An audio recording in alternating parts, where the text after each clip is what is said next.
ఏ దొంగతనమో లేకుండా ప్రాపర్టీస్ అమ్ముకుంటాం ఏదో ఒకటి చేస్తాము. కాబట్టి ఇప్పుడు మన స్టేట్లో కానీ పక్క కానీ జరుగుతుంది. అది ఇప్పుడు మన ఇల్లు ఉంది సార్, ఇంట్లో నలుగురు ఉండగలం, నలుగురిని తినగలం, నలుగురికి సరిపోయిన రేషన్ కానీ అది కానీ ఉంటుంది. రోజు 10 మంది తీసుకొచ్చి ఫ్రీగా పెట్టామనుకోండి ఏమైంది? మనం గవర్నమెంట్కే మనం తప్పుడు లెక్కలు ఇస్తున్నాం. నీ దగ్గర ఒరిజినల్గా ఎంత ఉందో ఏం తీసుకోవాలని కాకుండా నువ్వు అన్ని పథకాలు తీసుకుంటున్నావు. నీ దగ్గర చూసిన 30,000 మొబైల్ ఉంది, మన ఏ రైట్ ఉంది మనకు అడగటానికి చేయడానికి? ఫ్రీ ఫ్రీ ఫ్రీ ఫ్రీ ఎవరు ఫ్రీకి ఇస్తారో మేము వాళ్ళ దగ్గరికి వెళ్ళిపోతున్నాం చేస్తున్నాం అంటున్నారు. కాబట్టి ఫ్రీకి మనం అలవాటు అయిపోతే రేపు మన ఇల్లు కానీ లేకపోతే మన ప్రాపర్టీస్ కూడా గవర్నమెంట్కి కూడా ఫ్రీగా ఇవ్వాల్సి వచ్చిందేమో మేబీ. ఎన్నికలు రాబోతున్నాయి ఇంకొక 40-45 రోజుల్లో. అంటే గడిచిన 5 సంవత్సరాల పరిపాలన చూసిన తర్వాత ప్రస్తుతం ప్రజానీకం ఎలా ఆలోచిస్తున్నారని అనిపిస్తుంది మీ ఉద్దేశంలో? మీ అబ్జర్వేషన్ ఏం చెప్తారు దీని మీద? యాక్చువల్గా మా అబ్జర్వేషన్ అంటే ఏంటంటే పబ్లిక్లో అవేర్నెస్ అనేది తగ్గిపోయింది. అంటే ఎగ్జాంపుల్ తీసుకుంటే మనకి లాస్ట్ టైం జరిగిన మనకి అంటే ఎలక్షన్ అంటే అదొక వెకేషన్ డే లాగా ఒక సండే లాగా అనుకుంటున్నారు. లాస్ట్ టైం మనకి తెలంగాణలో జరిగిన ఎలక్షన్ చూస్తే ఓవరాల్గా మనకి పోల్ ఎంత జరిగింది అండ్ హైదరాబాద్లో ఎంత పోల్ జరిగింది చూస్తే చాలా దారుణం అనిపించింది. అలాగే ఇప్పుడు పబ్లిక్లో అసలు వాళ్ళకి కావాల్సింది ఏంటి, అసలు ఓటు అనేది ఎందుకు వేయాలి అనే ఒక అవేర్నెస్ కనుక వాళ్ళకి వస్తే బాగుంటుంది. అందరూ ఓటు వేయాలని కోరుకుంటున్నాం. తర్వాత ఇంకా పాలిటిక్స్ వచ్చేటప్పటికి ఏంటంటే ఎవరు అంటే ఒక పర్సన్ని చూసి మంచి వ్యక్తిని చూసి ఓటేసేదాన్ని పక్కన పోతే ఎవరికాళ్ళు ఇతను మా క్యాస్టా లేకపోతే ఇతను మా రిలీజియనా లేకపోతే ఇంకోటి అంటే డిఫరెంట్ ఆస్పెక్ట్లో వెళ్ళిపోయింది. జనరల్గా పబ్లిక్ పాత రోజుల్లో ఉన్నట్టుగా మనకి ఒక ఓటింగ్ మీద అయితే మాత్రం వాళ్ళు ఒక దీనికి రాలేకపోతున్నారు. ఇన్ఫ్లుయెన్స్ ఎక్కువైపోతుంది పబ్లిక్ మీద. అంటే ప్రజెంట్ సినారియో చూస్తే ఏపీలో ప్రజెంట్ ప్రశాంతంగా ఎన్నికలు జరిగే పరిస్థితి ఉందనుకుంటున్నారా? అంటే లాస్ట్ టైం కూడా చూసారు కొంత కాంట్రవర్షియల్ ఇష్యూస్ నడిచాయి. అట్ ప్రజెంట్ ఎలా జరగాలనుకుంటున్నారా? ఎలాంటి సిచ్యువేషన్స్ ఉండే అవకాశం ఉందంట సార్? ఇక్కడంటే ప్రశాంతంగా జరగటం అని అంటే కనుక దానికి వచ్చేటప్పటికి మనం మాట్లాడుకుంటే చాలా డిఫరెంట్ సబ్జెక్ట్లోకి వెళ్ళిపోతాం చేస్తాము. ఎవరికి వాళ్ళు నా ఓటు నేను ఎందుకు వేయకూడదు అని చెప్పి నన్ను ముందుకు వస్తే కనుక కంపల్సరీగా వాళ్ళు ప్రశాంతత అనేది ఉండిద్ది. వీళ్ళు ఓటు వేయకుండా ఇంట్లో కూర్చుని మన వెకేషన్లో పక్కన ఉంటామంటే ఆటోమేటిక్గా రిగ్గింగ్ జరుగుతుంటాయి, అన్నీ ఉంటాయి, చేస్తుంటాయి. లాస్ట్లో చాలా మీమ్స్ వచ్చింది ఈ మధ్యన మీరు చూస్తే వాట్సాప్ లాట్లో కూడా ఒక ముసాతను ఓటు వేయడానికి వస్తాడు.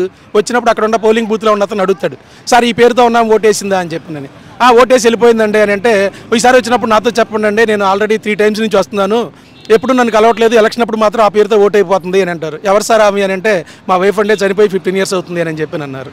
అంటే ఈ చనిపోయిన తర్వాత వాళ్ళ పేరు మీద కానీ నిజంగా చెప్పాలంటే ఓటైన వాళ్ళు ఆ రోజు చనిపోయిన ఆమె ఏదైతే దానికి ఎగ్జాంపుల్గా నేను చెబుతాను. అందుకే ప్రతి ఒక్కళ్ళు ఓటు అనేది ఉపయోగించుకుంటే స్టేట్ బాగుంటుంది, అన్నీ బాగుంటాయి, మనం కూడా బాగుంటాం. అంటే ఓటు అనేది దేనికోసం వేయాలనే స్పష్టత కూడా జనాల్లో రావాల్సిన అవసరం ఉంది.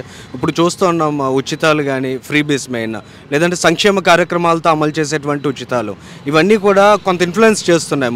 ముఖ్యంగా అంటే ఓటు అనేది డెవలప్మెంట్ కోసం ప్రోగ్రెసివ్గా ఉండడం కోసం కాకుండా కేవలం నాకు ఏం లాభం జరుగుతుంది అనే దాని మీద డిపెండ్ అవుతున్నటువంటి పరిస్థితి డెసిషన్ అనేది.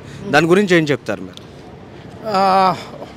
అంటే ఉచిత పథకాలు అనేది ఫ్రీగా ఇస్తుంటే ఎక్కడైనా సరే తీసుకుంటారు సార్. ఎగ్జాంపుల్ చెబుతాను నేను. మన ఇంట్లో ఫుడ్ అనుకోండి, మిగిలిపోతే ఉదయం మిగిలిపోతే మధ్యాహ్నం తింటాం లేదా సాయంత్రం తింటాం. అదే ఎక్కడైనా అన్నదానం జరుగుతుంది అనుకోండి, మీరు వెళ్ళి కనుక అక్కడ అబ్జర్వ్ చేస్తే మన ప్లేట్లో ఎంత ఉంటుందో డస్ట్బిన్లో దానికి డబ్బులు ఉంటుంది. అంటే ఫ్రీ అనేటప్పటికి దానికి వాల్యూ ఉండదు, ఏది ఉండదు. ఏ గవర్నమెంట్ వచ్చినా కానీ ఏ ప్రభుత్వం వచ్చినా కానీ వాళ్ళు చేస్తుంది ఏంటి అని అంటే ఫ్రీ ఫ్రీ ఫ్రీ ఫ్రీ ఎవరు ఫ్రీకి ఇస్తారో మేము వాళ్ళ దగ్గరికి వెళ్ళిపోతున్నాం చేస్తున్నాం అంటున్నారు. కాబట్టి ఫ్రీకి మనం అలవాటు అయిపోతే రేపు మన ఇల్లు కానీ లేకపోతే మన ప్రాపర్టీస్ కూడా గవర్నమెంట్కి కూడా ఫ్రీగా ఇవ్వాల్సి వచ్చిందేమో మేబీ, ఏ పార్టీ రాని ఏదన్నా కానీ. అందుకని ఫ్రీ అనే దానికి నేనైతే మాత్రం మొదటి నుంచి చాలా అగ్నెస్ట్గా ఉంటాను. కానీ ఇస్తున్నప్పుడు తీసుకోకపోతే నువ్వు మా ప్రభుత్వానికి అనుకూలంగా లేవా అని చెప్పి అనుకుంటారని పబ్లిక్ అందరూ వచ్చి తీసుకుంటున్నారు, చేస్తున్నారు. ఆ ఫ్రీ అనే పదం అంతవరకే మనం తగ్గించుకుంటే అంత మంచిది. వచ్చే ప్రభుత్వాలు ఎవరైనా సరే రాని, ఏ గవర్నమెంట్ అన్నా రాని, ఆ ఉచిత పథకాలు, ఆ సంక్షేమ పథకాలు అనేది నిజంగా చూస్తే ఇక్కడ మీరు వెళ్ళి అబ్జర్వ్ చేస్తే ఒక్కొక్కరికి 2,500 3,000 అంటారు. ఆ ఇంట్లో వాడే వృద్ధాప్య పింఛన్లు తీసుకునే వాళ్ళకి చూస్తే స్మార్ట్ మొబైల్ ఉంటుంది. ఒక స్టూడెంట్కి వచ్చేటప్పటికి మనకి అమ్మఒడి అని చెప్పిన అయ్యని డబ్బులు ఇస్తున్నారు. వాళ్ళకి వెళ్ళి చెక్ చేయండి 20,000 25,000 మొబైల్ వాడుతున్నారు వాళ్ళు. కానీ ఈ వాళ్ళు ఇచ్చే ఇన్కమ్ సర్టిఫికేట్లు ఎంత చూపిస్తున్నారంటే 20,000 30,000 అని చెప్పని చూపిస్తున్నారు. అంటే ఈ ప్రజలే మీరు ఎంత ఇదిగా ఉండి మోసం చేస్తూ అంటే గవర్నమెంట్ని ఇలా చేస్తున్నప్పుడు మరి ప్రభుత్వం చేయడానికి తప్పే ఉంది. మా అయితే 175 MLAs ఉంటారు, వాళ్ళ కింద కొంతమంది ఉంటారు. ఒక 6 కోట్ల జనాభా ఉన్నటువంటి మన ప్రజలే మన గవర్నమెంట్కే మనం తప్పుడు లెక్కలు ఇస్తున్నాం. నీ దగ్గర ఒరిజినల్గా ఎంత ఉందో ఏం తీసుకోవాలని కాకుండా నువ్వు అన్ని పథకాలు తీసుకుంటున్నావు, నీ దగ్గర చూసిన 30,000 మొబైల్ ఉంది, మన ఏ రైట్ ఉందో మనకు అడగటానికి చేయడానికి?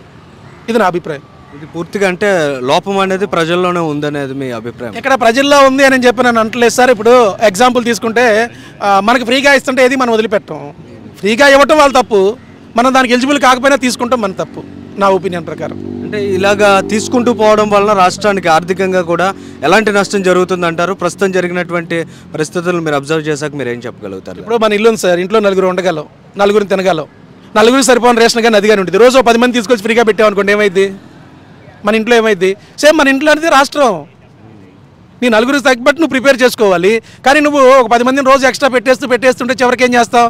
ఏ దొంగతనమో లేకుండా ప్రాపర్టీస్ అమ్ముకుంటాం, ఏదో ఒకటి చేస్తాము.